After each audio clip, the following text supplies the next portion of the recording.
Berbeda dengan Indonesia yang sangat menjaga Laut Natuna Utara yang kaya akan sumber daya alam, terlihat jomplang. Malaysia telah hadirkan pangkalan militer untuk pengamanan ekstra di perairan Laut Cina Selatan yang tengah menjadi wilayah sengketa, di mana Indonesia saat ini telah menghadirkan pangkalan Angkatan Laut Ranai dengan 3 matra di wilayah Natuna. Kok bisa telat ya Malaysia sih? Padahal kan itu lagi sengketa. Hai kawan-kawan sekalian, balik lagi di Mantan Wibu. Kali ini ada berita dari tetangga kita yang cukup bikin gak nyangka deh, aneh gitu ya, tentang Malaysia yang belum punya pangkalan militer di wilayah sengketa Laut Cina Selatan, khususnya di wilayah Natuna Utara. Pemerintah Republik Indonesia sejak 14 Juli 2017 resmi menamakan wilayah utara Laut Natuna sebagai Laut Natuna Utara untuk menegaskan kedaulatan Indonesia di wilayah zona ekonomi eksklusif tersebut. Sudah tahu ya kalau wilayah tersebut disengketakan oleh Republik Tiongkok dalam Landas Land of South China Sea. Selama ini Cina mengklaim mayoritas Laut Cina Selatan yang tercantum dalam peta 9 garis putus-putus mencangkup mayoritas dari Laut Cina Selatan tersebut, dan mencakup juga wilayah lautnya Filipina, Vietnam, Malaysia, Brunei Darussalam, Thailand, hingga Indonesia. Ya otomatislah kita tolak klaim tersebut dan kembali mengamankan wilayah Natuna Utara. Laut Natuna Utara Indonesia sendiri berada tak jauh dari Malaysia, berbatasan dengan zona ekonomi eksklusifnya Vietnam. Untuk mengamankan Laut Natuna Utara, TNI Angkatan Laut mengerahkan kapal-kapal perang untuk berpatroli sepanjang tahun. Nah, masalahnya, tak jauh dari perbatasan Laut Natuna Utara, kapal-kapal perikanan Vietnam dan kapal Coast Guard Cina-nya juga rutin berlalu lalang. Suka seenaknya ngusir-ngusir sama ngambilin ikan. Bahkan di Filipina ya, kapal Coast Guard Cina itu sering adu bodi sama kapal Coast Guard Filipina. Wakil Menteri Pertahanan Doni Hermawan Taufanto yang kala itu masih menjabat sebagai pelaksana tugas Sekretaris Jenderal Kementerian Pertahanan Republik Indonesia saat berbicara dalam Seminar Nasional Sejarah TNI Angkatan Laut di Jakarta, Senin tanggal 8 Juli 2024 kemarin, menyebutkan bahwa Indonesia telah memiliki satuan TNI terintegrasi di Natuna. Satuan TNI terintegrasi di Natuna yang bermarkas di tepi Selat Lampa, Kepulauan Natuna, Provinsi Kepulauan Riau, beroperasi sejak 18 Desember 2018 setelah diresmikan oleh Panglima TNI yang waktu itu masih dijabat sama Bapak Hadi Cahyanto. Satuan TNI terintegrasi di Kepulauan Natuna saat ini terdiri atas satuan-satuan dari 3 matra, diantaranya Batalion Komposit 1 Gardapati TNI Angkatan Darat. Lalu berikutnya, dari TNI Angkatan Laut, selain ada pangkalan TNI Angkatan Laut Ranai dan fasilitas pelabuhan atau Faslabuh Selat Lampa, juga terdapat kompi komposit marinir dan berbagai fasilitas pelabuhan. Lalu berikutnya, dari TNI Angkatan Udara, ada pangkalan udara TNI Angkatan Udara Raden Sajad dan Satuan Radar 212 Ranai. Sudah pasti dilengkapi juga dengan berbagai fasilitas untuk menetap dan berbagai fasilitas sosial bagi para prajurit TNI yang bertugas di sana serta untuk juga masyarakat setempat. Nah ini nih ya, berbeda dengan Indonesia yang sudah siap siaga, sudah siap tempur, sudah siap menjagalah pokoknya ya. Perbandingan antara kesiapan pertahanan Indonesia dan Malaysia di wilayah perbatasan ini terlihat jomplang. Indonesia telah menempatkan pasukan dari 3 matra TNI di pangkalan Natuna, sementara Malaysia masih dalam proses memilih lokasi pembangunan pangkalan angkatan laut barunya di Sarawak.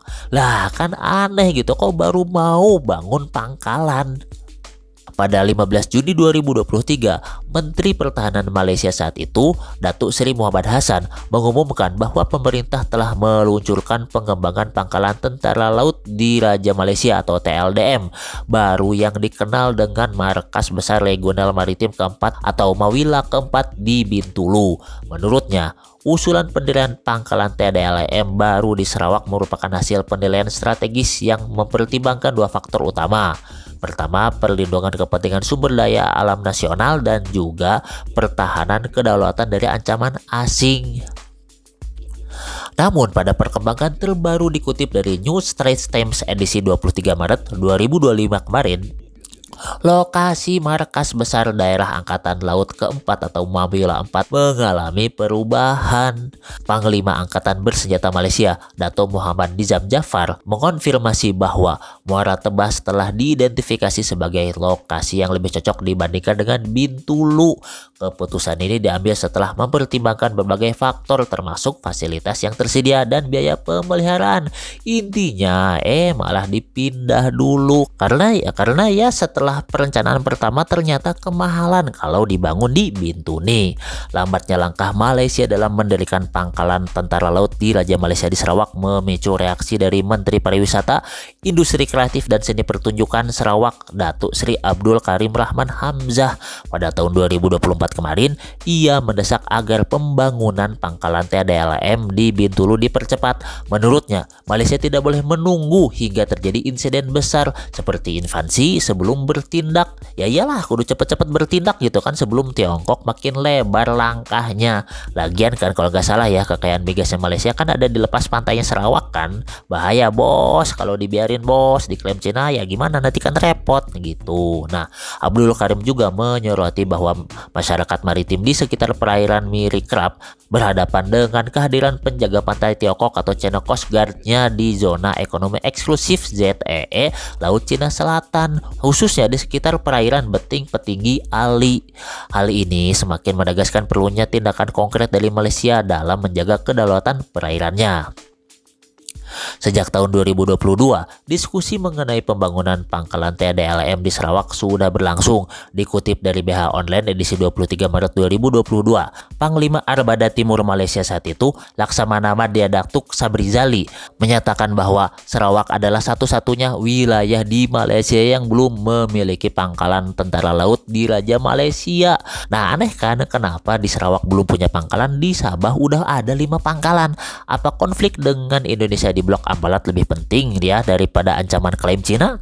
Apa cuma beraninya ke Indonesia doang gitu? Apa justru Indonesia bagi Malaysia itu lebih berbahaya daripada Cina? Silahkan ya pendapatnya kawan-kawan di kolom komentar. Yuk mari berkomen. Kehadiran TLDM di perairan Sarawak sangat diperlukan dan harus diprioritaskan, terutama karena Sarawak memiliki wilayah yang dekat dengan sengketa laut Cina Selatan. Wilayah perairan Beting Petinggi Ali misalnya sering menjadi lokasi patroli kapal-kapal Tiongkok yang mengancam kedaulatan maritim Malaysia. Selama ini absennya pangkalan TLDM di Sarawak membuat wilayah seperti Beting Petinggi Ali hanya bisa dikendalikan oleh aset pangkalan laut dari Kota Kinabalu dan Sandakan di Sabah. Terkadang aset dari Armada Barat juga turut membantu dalam operasi patroli di perairan tersebut. Dengan adanya perubahan lokasi pembangunan pangkalan TLDM dari Bintulu ke Muara Tebas, diharapkan Malaysia dapat mempercepat langkahnya dalam memperkuat pertahanan maritim di perairan Sarawak. Apalagi ancaman terhadap kedaulatan Malaysia di Laut Cina Selatan semakin meningkat akibat intensifikasi kehadiran kapal-kapal asing di wilayah tersebut. Oke lah ya, kayak gitulah pokoknya. Ya segitu loh kontennya, semoga bermanfaat. Akhir kata wassalamualaikum warahmatullahi wabarakatuh. Stay tune terus di Mantan Wibu.